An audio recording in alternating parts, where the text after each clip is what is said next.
1500-2000 रुपयावर नोकरी ठेवतात तर बघा, म्हणजे ह्याच्यातलं लई भारी पोरं उद्या भविष्यात तयार करता येतील आपल्याला. तेही एक यंत्र नवीन निर्माण होत आहे त्याच्यात. काय म्हणतो मी, लक्षात आलं का बघा. या अनुषंगाने भविष्यात आपल्याला बरंचसं काही करायचं आहे. अहो आता मुलं सुद्धा नको आहेत लवकर. जी मुलं झाल्यात ते मुलं सांभाळायला वेळ नाही आम्हाला. एखादी मुलं सांभाळणारी यंत्रणा निर्माण करता येते का बघा. आणि मित्रांनो, आलेला अतिशय वाईट अनुभव असा आहे की आता या तरुणांना, या मुलांना आपल्या आईबापाला सुद्धा सांभाळणं वाईट वाटायला लागले, त्रास वाटायला लागले.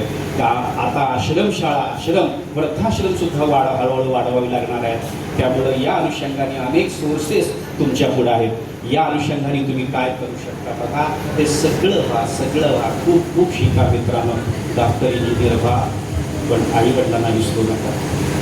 ज्या शाळेनं तुम्हाला शिकवलं त्या शिक्षकांना विसरू नका. ज्ञानदात्या गुरूंना विसरू नका. या मातृभूमीला, त्या मातीला कधीही विसरू नका. आणि आपण शिक्षण घेऊन खूप खूप मोठं होणार.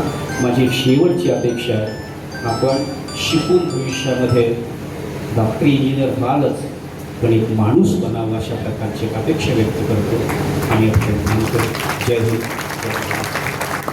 धन्यवाद साहेब.